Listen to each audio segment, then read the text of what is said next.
Dan pemirsa, indeks harga saham gabungan pada penutupan perdagangan Senin 2 Februari 2026 tercatat melemah 4,88%, berada di level 7.922. Dan pagi ini kami akan memantau bagaimana perdagangan saham di Bursa Efek Indonesia. Pemirsa, kalau kita melihat pergerakan indeks harga saham gabungan pada pagi hari ini kembali terkoreksi 0,4% di level 7.890 dengan trading value atau nilai transaksi mencapai 7 triliun pada pagi hari ini. Kalau kita melihat level terendah pada pagi hari ini di level 7.712. Pergerakan bursa saham Indonesia ini tidak sejalan dengan pergerakan bursa secara global karena kalau kita melihat di Amerika Serikat ditutup kompak menguat. Seperti Dow Jones naik 1%, S&P 500 naik 0,5% dan Nasdaq menguat 0,56%. Begitupun harga komoditas, pemirsa, untuk harga emas pada pagi hari ini menguat 3,5%, sedangkan harga minyak mentah dunia untuk acuan WTI turun 0,4% dan Brent turun 0,45%. Pemirsa, pasar keuangan Indonesia diperkirakan masih akan volatile pada hari ini. Ini adalah dampak dari aturan MSCI hingga data ekonomi dalam dan juga luar negeri yang masih membayangi perdagangan bursa saham sepanjang hari ini.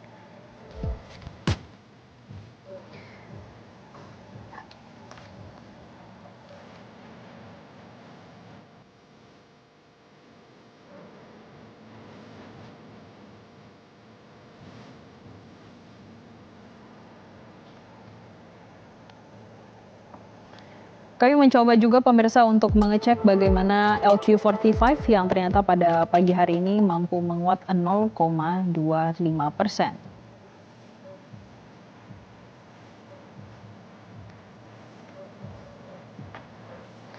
Kami juga memantau bagaimana pergerakan bursa di Eropa untuk FTSE 100 naik 1,15%. Dan juga terkait dengan bursa regional lainnya.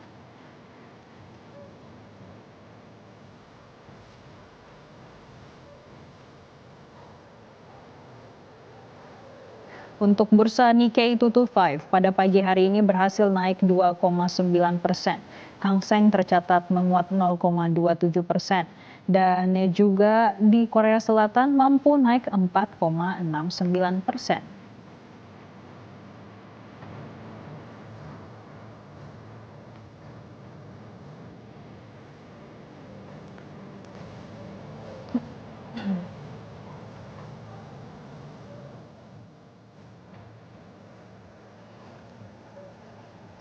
Dan bagaimana respon pelaku pasar modal terkait dengan langkah OJK dalam transformasi bursa saham? Apakah akan efektif? Dan kami akan membahasnya bersama Direktur PT Reliance Sekuritas Indonesia Terbuka, Bapak Reza Priyambada. Selamat pagi, Pak Reza.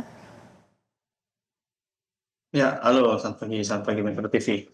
Ya, Pak Reza, sudah ada 8 langkah yang akan diambil oleh OJK dan juga otoritas terkait terhadap kebijakan dari MSCI. Kalau dilihat 8 langkah ini dalam jangka pendek, menengah, dan panjang, apakah berdampak positif pada investor kita di dalam negeri?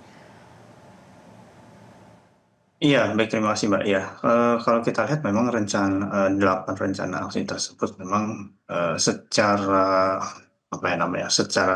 rencana itu kita harapkan bisa lebih positif ke depannya. Artinya kan gini, kita ini kan ingin membentuk pasar modal kita yang lebih fair, lebih sehat ya, gitu. Sehingga berbagai cara itu harus terus dilakukan, berbagai improvement itu harus terus dilakukan. Nah, tapi tidak hanya berhenti sampai di situ, Mbak, gitu. Nah, artinya 8 rencana ini kan memang sudah disusun ya. Nah, tapi yang terpenting itu adalah bagaimana mulai untuk mengimplementasikan. Gitu. Nah, memang tidak mudah, Mbak, gitu, untuk mengimplementasikan itu semua. Itu juga kan tidak mungkin juga dalam sehari semalam semua 8 tersebut bisa terrealisasi kan. Gitu. Nah, tapi paling tidak bisa dilakukan secara bertahap dulu nih, gitu kan. Katakanlah misalkan bagaimana mengintegrasi atau mensinkronisasi antar lembaga ya, antara para stakeholders ya, terus kemudian bagaimana menyusun atau katakanlah secara teknis bagaimana sih membuka kesadaran dari para emiten itu untuk bisa meningkatkan free float mereka. Nah, terus kemudian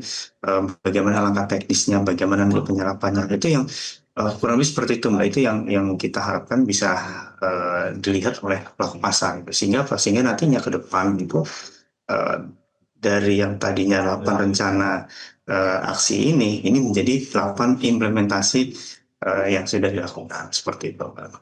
Hmm. Pak Reza tadi menitik beratkan terhadap implementasi yang akan dilaksanakan dari 8 kebijakan yang sudah direncanakan. Tapi dengan sudah diumumkannya 8 kebijakan tersebut, saat ini posisi investor masih wait and see, apa sudah terlihat mereka mulai mengapresiasi, Pak? Kalau secara sikap atau secara respon mungkin mereka sudah mengapresiasi ya gitu. Nah, tapi kan balik lagi yang tadi saya sampaikan gitu. Nah, realisasinya itu seperti apa gitu. Nah, jadi dari 8 rencana yang sudah disusun tersebut, seperti apa nih realisasi nyatanya yang ada di marketnya. Itu yang mungkin di mana dinantikan oleh para pelaku pasar. Jadi ketika katakanlah dari 8 tersebut paling tidak sudah mulai ada eh, beberapa tahapan yang sudah boleh dilakukan. Nah, ini mungkin kita baru bisa melihat apakah market ini bisa merespon positif atau tidak. Nah, tapi kalau dari 8 rencana aksi percepatan reformasi ini hanya wacana, nah ini nanti yang dikhawatirkan ini bisa menjadi backfire buat para pelaku pasar gitu. Pak Reza, artinya 8 langkah yang sudah disampaikan oleh pihak otoritas ini mampu meredam volatilitas di pasar dalam jangka pendek, Pak? Iya, kalau kita lihat mungkin dalam jangka pendek mungkin iya ya gitu. Tapi ya itu tadi baik lagi kan terkait dengan masalah implementasi kan gitu. Nah, kalau kita lihat kemarin itu kan memang sudah diadakan pertemuan ya gitu antara berusaha dengan MSCI ya kita. Nah, itu pun juga kita sangat mengapresiasi positif gitu kan bahwa sudah mulai ada langkah perbaikan yang dilakukan. Tapi ini pun juga tidak cukup kan gitu. Karena pelaku pasar tentu akan melihat eh, next step-nya itu akan seperti apa, improvement berikutnya akan dilakukan itu seperti apa kan itu. Karena misalkan nih terkait dengan penguatan tata kelola emiten. Nah, tata kelola seperti apa yang ingin diperlihatkan kepada pelaku pasar. Nah, terus kemudian terkait dengan transparansi yang seperti apa yang ingin disajikan ke publik gitu kan, sehingga nantinya pelaku pasar dalam jangka panjang bisa melihat nih 8 rencana aksi tersebut, nah mudah-mudahan bisa direalisasikan dengan baik. Pak Reza, tapi sulitkah untuk meningkatkan kepercayaan investor asing kembali setelah ada kebijakan ataupun hal yang dikeluarkan dari MSCI? Ya, sebenarnya kalau dikatakan sulit atau tidak ya baik lagi kan gitu. Mereka kan mau melihat kan gitu langkah konkret eh, yang akan dilakukan oleh para petinggi-petinggi kita ini kan seperti apa kan itu. Karena artinya kalau kalau seperti yang tadi kami sampaikan gitu, bahwa kalau hanya menyusun rencana-rencana tersebut kan ya apapun rencana itu kan bisa bisa saja disusun kan. Nah, tapi yang ingin dilihat kan adalah tadi Mbak terkait dengan realisasi maupun implementasinya itu. Nah, makanya langkah-langkah awal yang mungkin bisa dilakukan itu mungkin bisa memberikan bukti gitu kan. Itu nanti yang dengan sendirinya kepercayaan market itu bisa meningkat ya, kurang lebih seperti itu.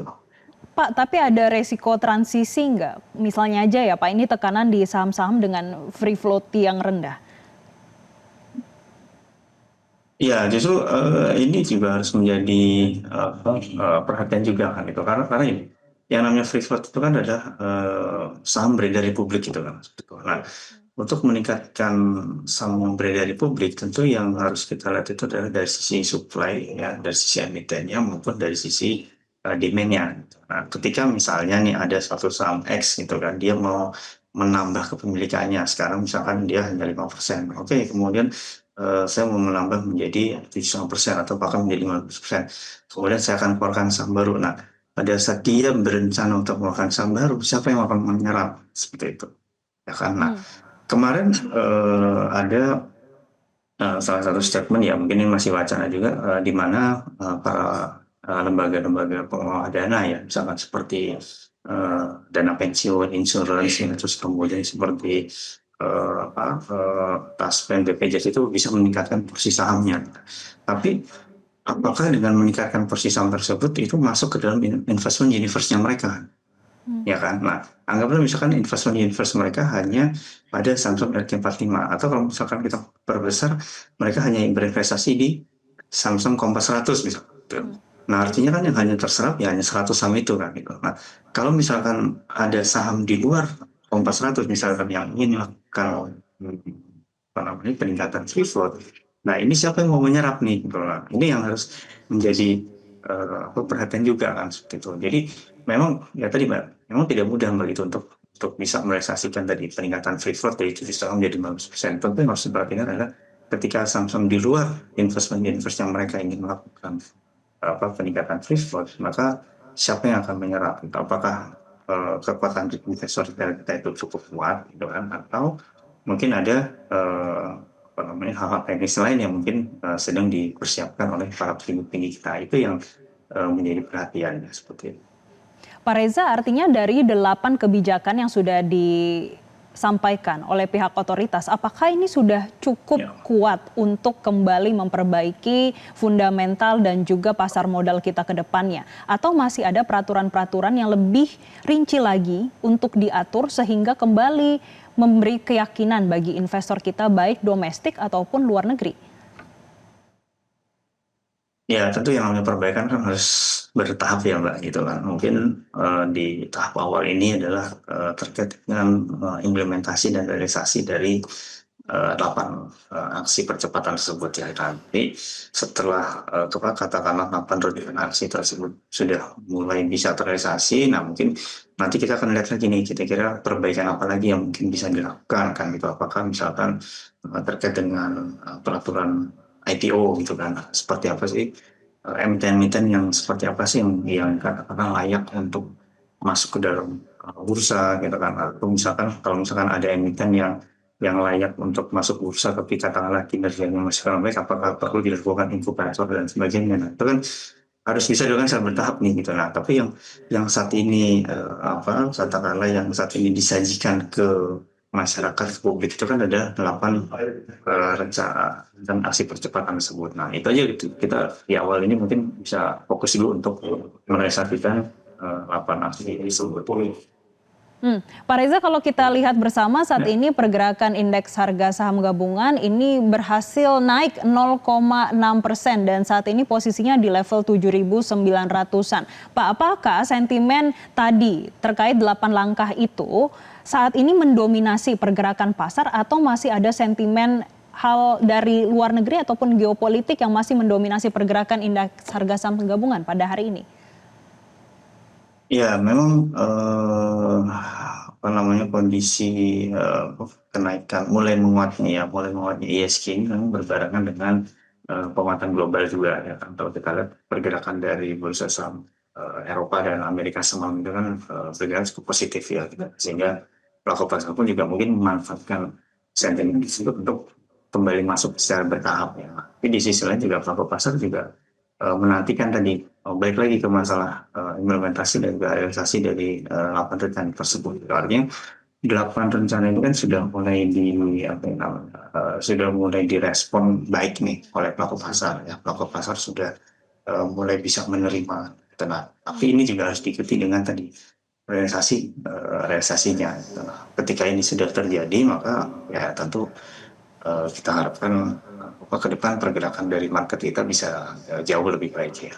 Iya, kalau kita melihat pergerakan IHSG pada pagi hari ini dan tadi Bapak sudah menyampaikan kalau sudah mulai direspon positif oleh para investor dan juga pasar. Apakah penguatan pada pagi hari ini juga artinya 8 langkah yang disampaikan ini mampu membalikan capital outflow yang terjadi belakangan ini, Pak? Ya, secara jangka panjang menengah kita harapkan seperti itu ya.